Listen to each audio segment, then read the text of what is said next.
Alright, let's talk about the thing everybody keeps twisting in the dumbest possible way. Yes, Bitcoin's price has been manipulated. A lot. For a long time. But here's the key.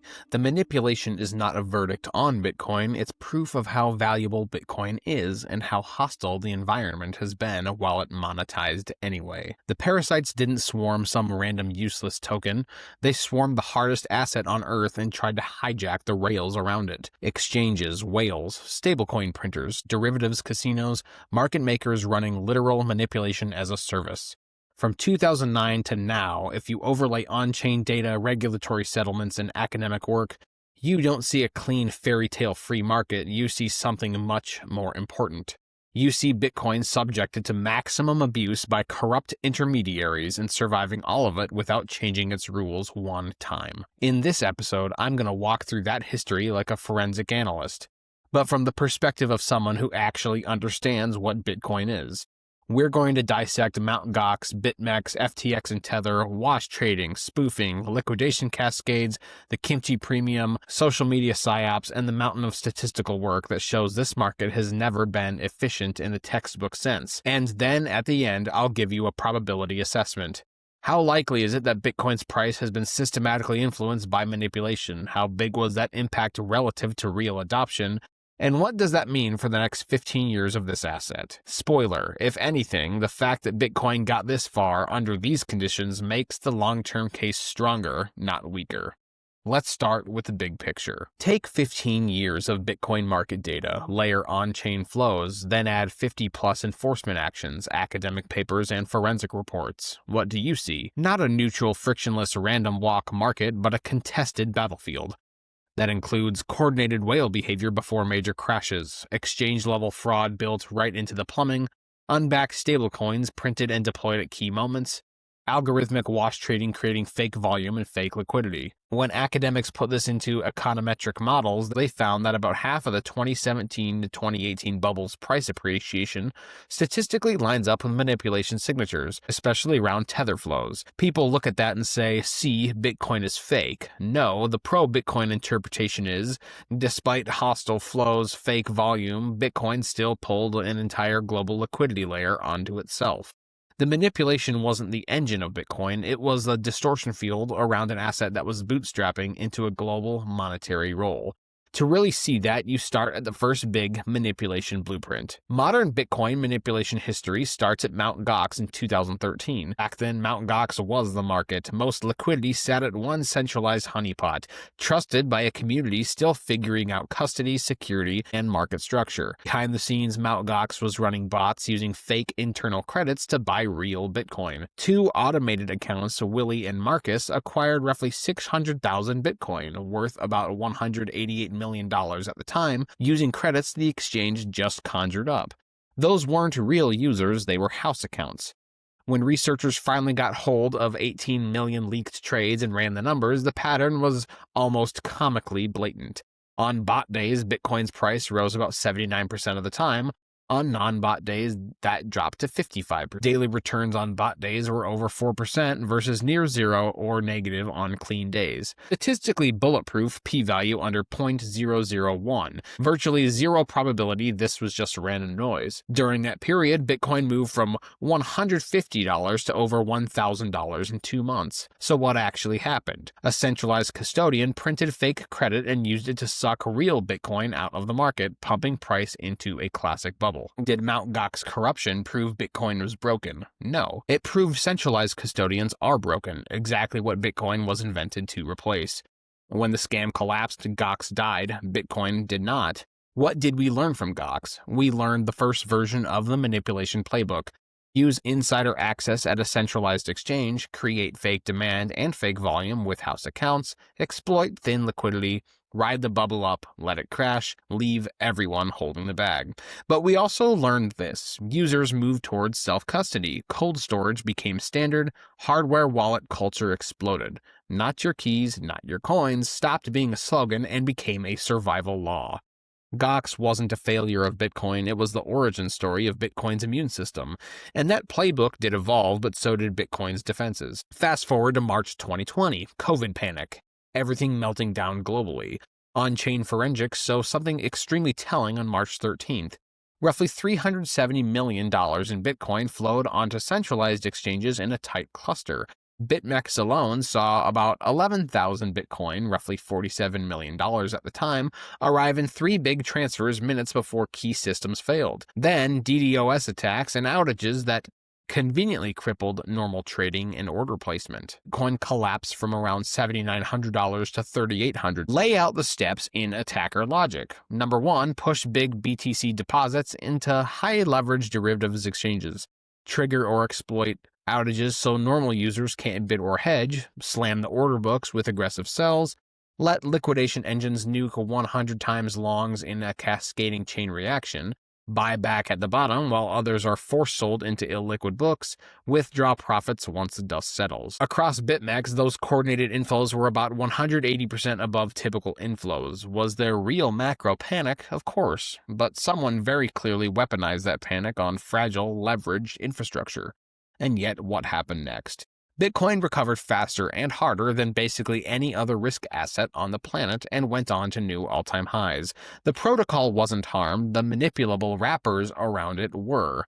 Again, attack on the periphery, core remains untouched. By May 2021, Bitcoin's market was bigger and deeper, but still running through centralized choke points. Net crash, Binance reported outages and data gaps. Backfilled futures data later failed Benford's law tests, classic forensic red flag. Price differences between Binance futures and other platforms ballooned to 7x typical spreads. On-chain data showed whales selling 50,000 Bitcoin during the crash, then rebuying 34,000 Bitcoin around the $30,000 low. From a Bitcoin hater's angle, that sounds like indictment. From a Spartan Bitcoiner's angle, it's, of course the fiat casino tried to skim the chaos. That's what casinos do. What matters is, did the monetary asset survive? Did the rules change? Did the supply inflate?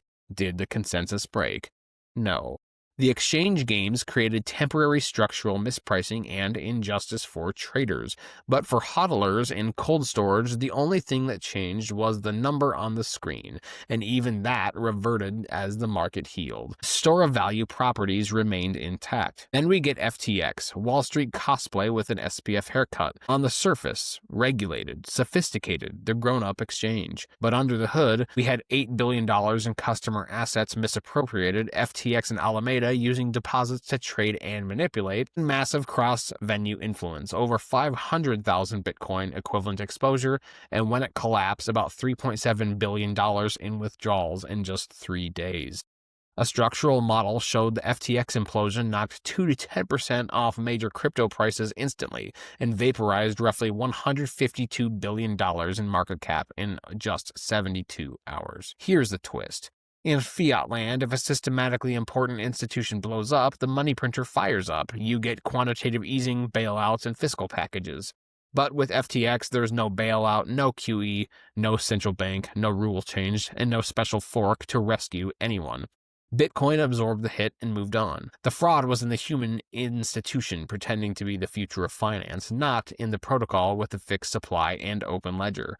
The pro-Bitcoin read is simple. FTX didn't expose a flaw in Bitcoin, it exposed a flaw in trusting custodians that are not Bitcoin. Miners are forced sellers. That's a structural fact. What's fascinating is how often miner capitulations line up with cycle bottoms. In June 2022, about 14,000 Bitcoin, roughly $300 million worth, flowed from miners to exchanges in only 24 hours. Public miners sold roughly 400% of their monthly output. Core Scientific dumped 10,000 Bitcoin, Bitfarms 3,300 Bitcoin. Hash price hit extreme lows while difficulty stayed high. So on the surface, miners were drowning, but right after, hash ribbon indicators flipped to buy, price found a floor and rallies followed. March 2020, July 2021, November 2022, January 2023. Again and again, miner pain coincides with generational entry points. From a pro-Bitcoin stance, this is important. Miner capitulation proves the profitability side of a system gets stress tested over and over, but security didn't go away. Hashrate recovered each time. No emergency monetary intervention was needed. In fiat, when the miners are in trouble, the central bank changes the game.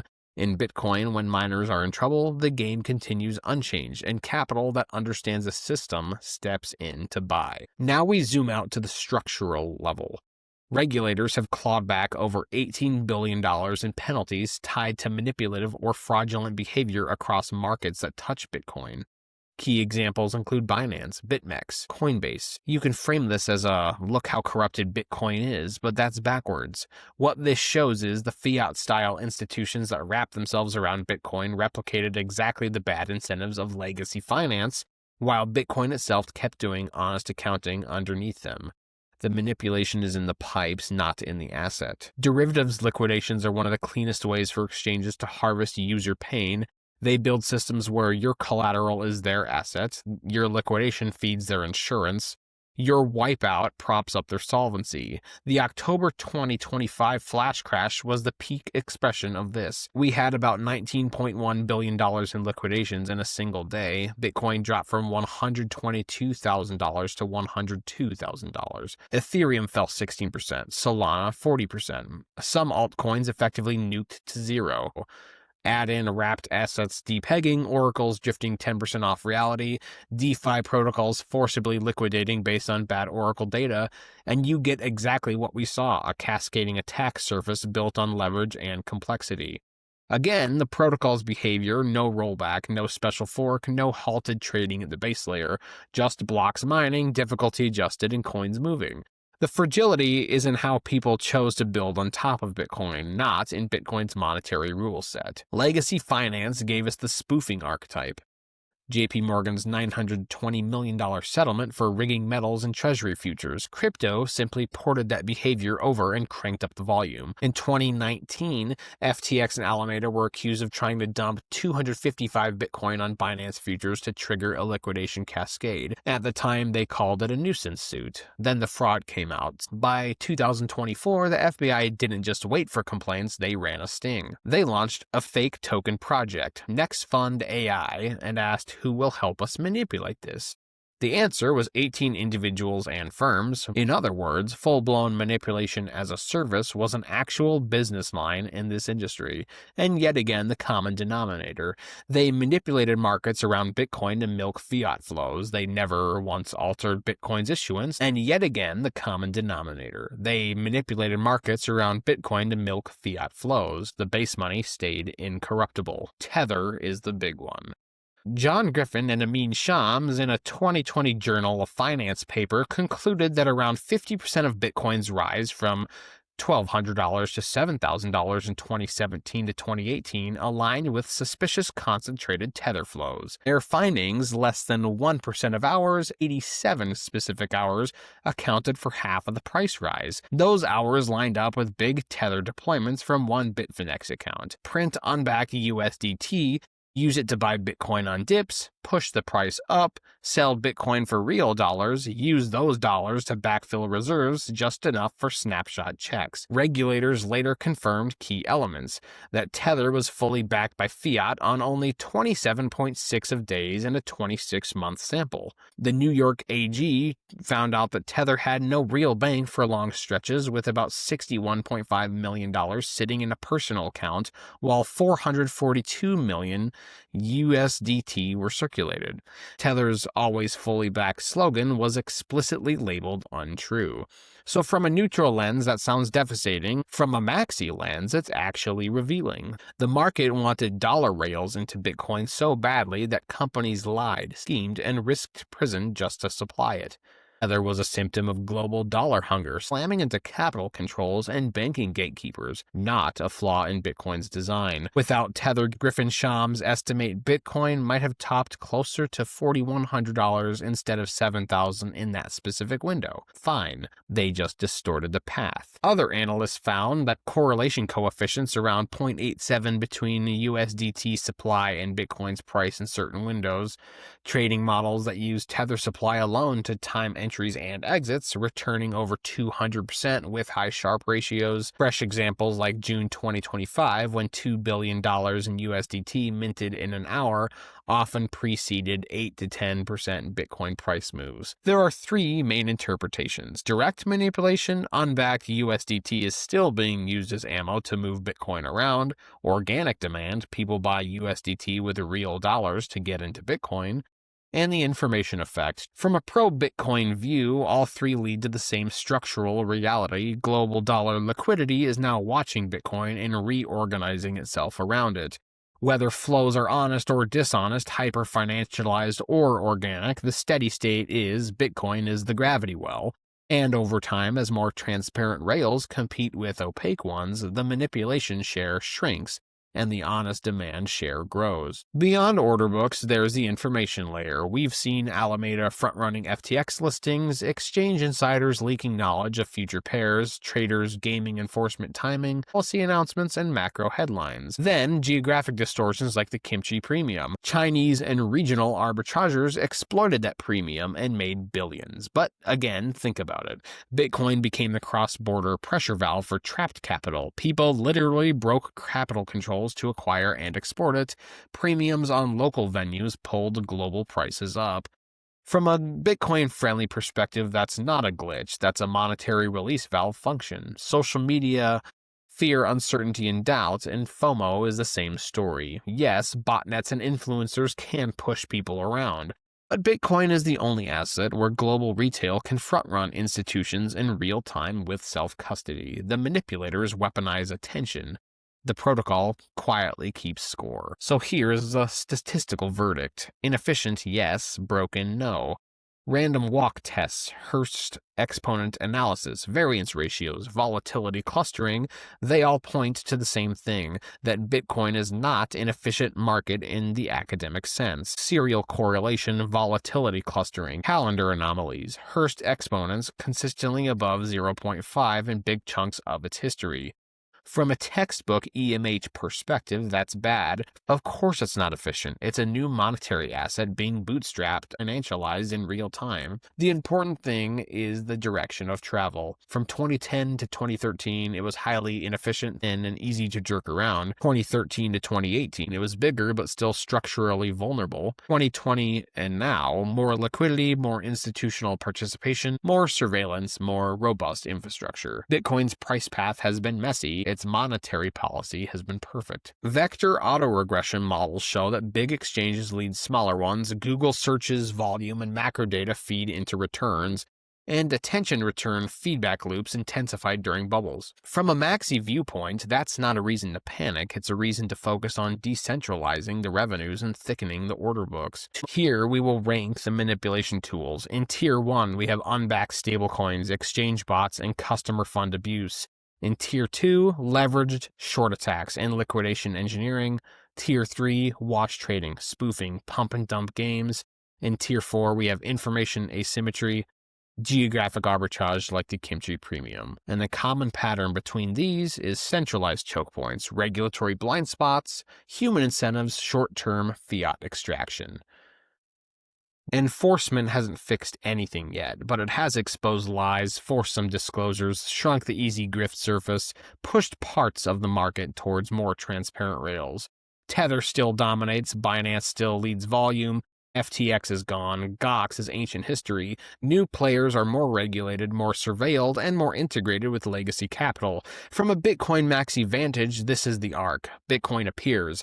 Opportunists build casinos around it. Regulators react. The casino layer slowly gets dragged toward adulthood. Bitcoin keeps ticking. The question isn't, does regulation save us? The question is, how far can infrastructure mature before the next wave of parasites shows up? Because the protocol won't babysit anyone, it just enforces the rules. Manipulation clusters at inflection points. Why at extremes? Because that's where fear and greed are maxed out, and small nudges create huge cascades. Each cluster leaves behind new hodlers, new self-custody culture, new legal precedents, new infrastructure, new floors higher than the last cycle's ceiling. The manipulations shape how violently we move between regimes, and not whether the asset survives. Probability. How sure are we that this happened, and why that's bullish and not bearish? Based on all of this, you can still assign probabilities. I assign the probability that Bitcoin markets have been manipulated 99.9%. Probability that the 2013 Mt. Gox bubble was primarily manipulation-driven, greater than 95%. Probability that Tether significantly influenced the 2017 and 2018 prices, 70 to 85%. Probability that the March 2020 crash involved coordinated manipulation, 60 to 75%. Probability meaningful manipulation continues post-2020, 50 to 70%. Probability that whale coordination nudges markets, 40 to 60%. If you're pro-Bitcoin and you understand monetization, you say, so you're telling me Bitcoin went from zero to a global macro asset despite sustained adversarial pressure from exchanges, whales, scammers, and opaque stablecoins. That is a stress test passed. The final assessment is there's roughly an 85 to 95% probability that systematic manipulation significantly influenced Bitcoin's price path between 2009 and 2025. But the asset that walked through that fire isn't weaker, it's battle-hardened. The uncertainty is not whether attacks happen, it's how much of any given candle was organic versus engineered. So what does this actually mean for Bitcoiners? If you're a Bitcoiner, there's a paradox. On one level, this history is infuriating. Parasites built casinos on top of your base money. They weaponized leverage and bogus stablecoins to bleed retail. They distorted what should have been a cleaner price discovery process. On another level, it's incredibly bullish. Bitcoin survived the worst possible adolescence. It endured maximum hostile capture at the edges. It's still monetized. And every blowup drove more people to self-custody and distrust of middlemen. The moral of the forensic story is not that Bitcoin is a scam, it's the intermediaries were the scam. Bitcoin was the ledger keeping honest time the entire way through. The enemy is centralized exchanges with God mode backends, stablecoin issuers that lie about backing, derivatives casinos optimized for liquidation revenue, market makers offering manipulation as a service. So going forward, the question is, do we finally build a market structure worthy of the asset we're all supposedly here for? Because the data is already in, the forensic record is written. Bitcoin's price history is not a sanitized chart of pure supply and demand, it's a war log.